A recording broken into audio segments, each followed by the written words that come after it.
අනිත් එක තමයි මේ සුළත් ඔවුන්ට වඩා මේ ජෙප්පුන්ට අදින්න එපා හොඳේ. අද්දොත් ඔයාට පොඩ් වැඩවලදී හොඳේ. මම කියන්නේ මේ දුර දිග බලලා මම මේ කියන්නේ. අනෝන කියන්නේ සිංහල බෞද්ධ නායකයෙක් නෙමෙයි. ඔක අනෝඩ සීලා කිව්වා. අනෝඩ සීලා වැඩ මහත්තයා හරියට හරි ඔගොල්ලෝ යකින්ද පිළිගන්නේ නැහැ. ඒක ඇටාති. ඔගොල්ලෝ තිලක්කන් දෙකේතර කියන පිස්සගේ පිස්සුවත් පිස්සුනේ ඔගොල්ලෝ පිළිගන්නේ තිලක්කන් දෙකේ කියන කගේ වීඩියෝස් බලන්න පිස්සු මානසික ලෙඩ්ඩු. ඔය තිලක්කන් දෙකේ කියන මනුස්සයා තමුන්ගේ ආදරණීය භාර්යාව නැති කරගත්තා.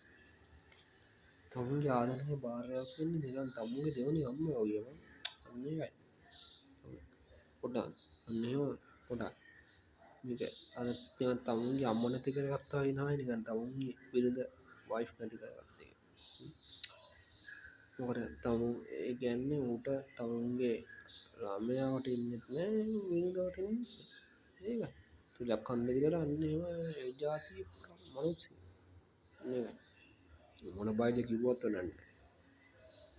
එහෙම එච්චරයි.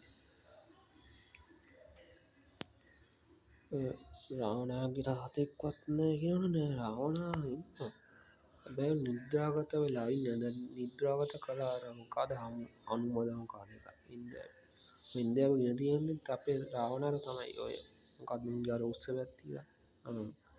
ඒකයි. ඔය ඉන්දියාවේ ඉන්න ආගමිකයෝනේ. උන්ට ආගමක් නෑ, ජාතියක් නෑ, ඡන්දයක් නෑ අන්නේ.